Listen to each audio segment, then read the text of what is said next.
Welcome back, students. Let's resume our discussion on Chapter 9. In the previous video, we completed our discussion on the confidence intervals, confidence bounds too. Now, so much for estimation theory, and let's go over to hypothesis testing. And here is a classification of hypotheses. Null hypotheses are all the same. Mu is about the same as mu 0. Alternative hypotheses, mu is significantly bigger than 1, or significantly less, or they're just different. The third case is rather rare. We're going to consider either first or second. We're going to do it with this example, which is really famous example. The density of the Earth is known to be about 5.517 grams per cubic centimeter. Henry Cavendish, an English chemist and physicist, was the first scientist to accurately measure the density of the Earth. Here is the data set based upon his experiment conducted on 1798. And here we go. Here's the data. And then what is the mean? Oops, typo, sorry. Mean is 5.44793. Is there some difference between 5.517? Well, there is, but is it significant or not? We have to answer that question. Let's set up the hypotheses and test them. Well, no matter what method we use, the first thing you have to do must be some computation. Here they are. There are 29 observations, so that's the sample size. Sample mean and sample standard deviation, we can calculate them. It can be a bit tedious, but here they are. And finally, the standard error, s over square root of n, we have this kind of value. Alright, now set up the hypotheses. What is the null hypothesis? Well, null hypothesis is usually past value, but in this case, it's going to be future value or today's value compared with 1798. So 5.517. It's not too difficult. After all, there's no competing choice here in this problem. Only 5.517 is given, nothing else, so it was easy.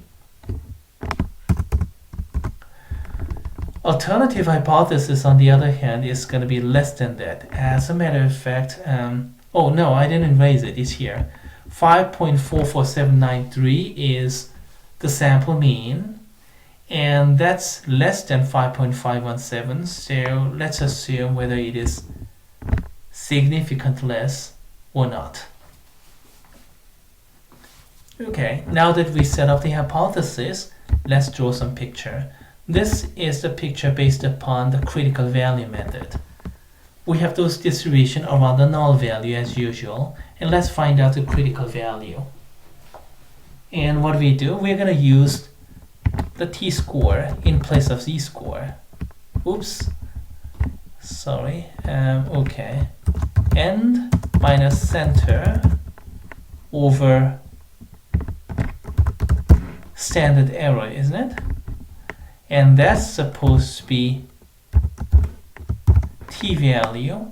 And if you look up appropriate t-score, associate 0.05, well, you're going to be able to set up an appropriate equation. Everything is estimated, so let's change the equality into approximation. Now, what is the standard error? Well, we calculated before, and 0.04 something. Let me increase the font a little bit. How about the center? 5.517, all right? Now let's look up the t-score associated to 0.05. The shading is on the left-hand side, so we know we need a negative sign because everything in the t-table is to the right-hand side.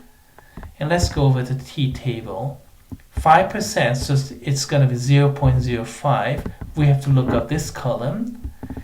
And the degree of freedom should be 28 because there are 29 samples. So what do we get? 1.701. That's my t-score. We need negative 1.701 because shading is to the left-hand side. Solving this equation, you're going to get this end value. This is going to be the critical value right here. Solving that, we get, well, what do we get? We get 5.44719 according to this computation.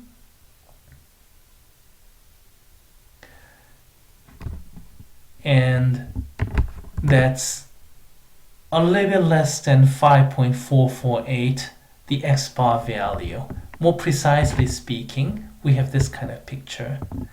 Very, very close, but nonetheless, our sample mean is slightly bigger than the critical value, consequently slightly closer than the null.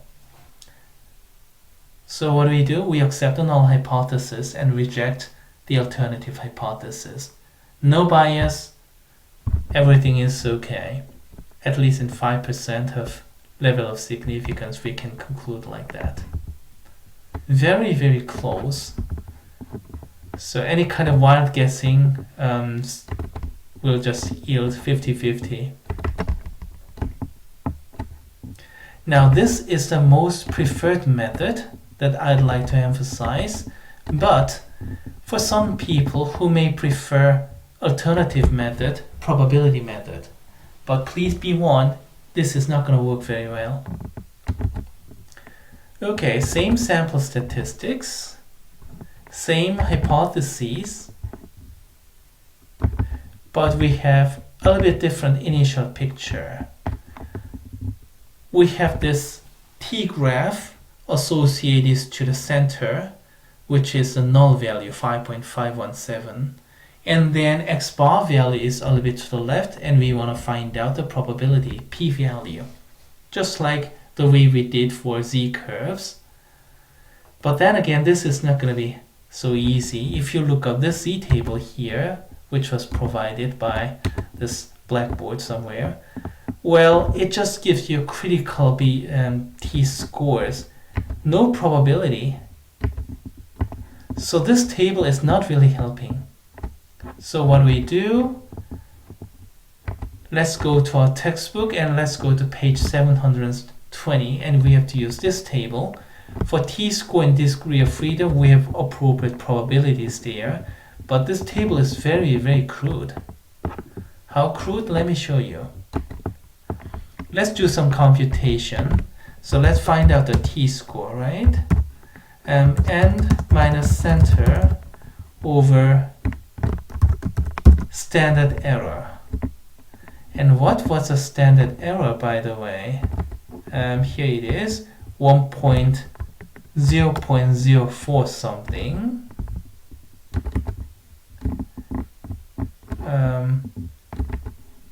Sorry.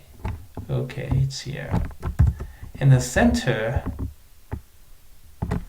5.517. Oops.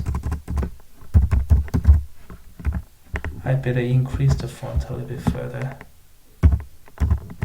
And then here, 5.448. And if you calculate this thing, you're gonna get, well, okay. Let me open up the next cell and then show you. Negative 1.681. Okay, negative 1.681. So far, so good. But if we look up this table, now we're in trouble. We don't see that. We get 1.6 and then we have 1.7 directly. 1.68 something, so let's go to 1.7. And then what about the degree of freedom? We don't have 28, so let's go to 29. And what do you see? 0.050. Uh-oh, inconclusive. Well, so be it. The probability method, which was provided by our textbook authors, did not work out very well in this example, which was also provided by our textbook authors.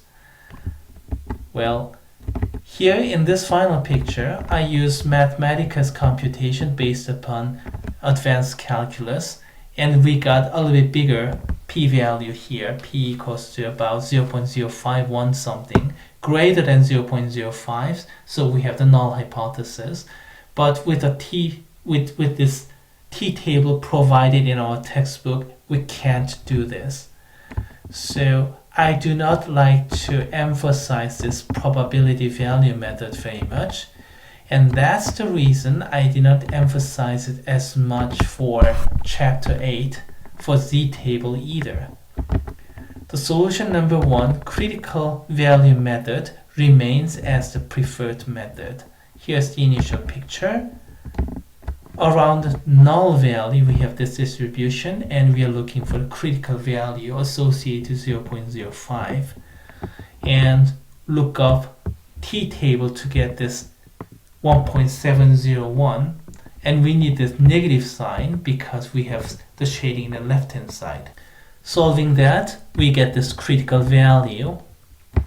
And comparing that critical value and the sample mean, we have the conclusion. This is more superior method. Now, there may be some students who want to do something completely different. For those people, I'm introducing this confidence interval method, but I do not want to emphasize it as much. So if you do not want to see this any further, you can just pause this video. I personally like this confidence interval method, but you don't really have to know unless you want to cover everything like a blanket. Here we go.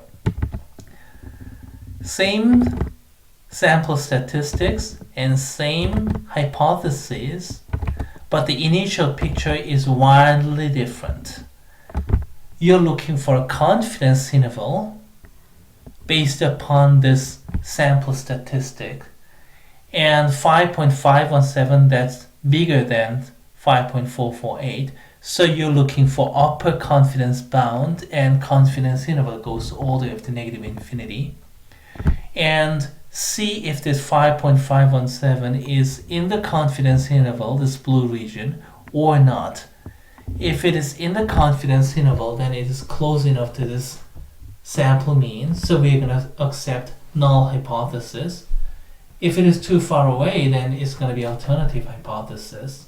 So it's kind of like confidence interval method. I mean, looking for confidence interval or confidence bound. We'll just look for upper confidence bound in this case. So how do we work it out? Well, upper confidence bound, this end minus center over standard error. Center is 5.448 in this case. Calculate. And then the t-score, the same t-score we found out, 1.701, and you're going to get this upper confidence bound. Turned out this upper confidence bound is, this one, upper confidence bound, is a little bit bigger than the known density of the Earth. So this mu0 value is inside this confidence interval, as we can see in the final picture. The conclusion, we reject the alternative hypothesis and accept the null hypothesis. Well, did you like this method? Personally, I do like this method, but I do not want to confuse too many students by giving 3 different methods. And if you are just an average student or just above average student who would like to concentrate upon just one method, my suggestion is solution number 1, critical value method. If you are an A student who want to cover everything like a blanket, then I'd like to suggest number 1 and number 3. And if you have time to burn after going through 1 and 3, then you can study solution number 2, probability method. At least that is my experience. This method is most cumbersome to use, and the tables is terrible. Okay, that's it. And when we meet again, we're gonna talk about binomial distribution.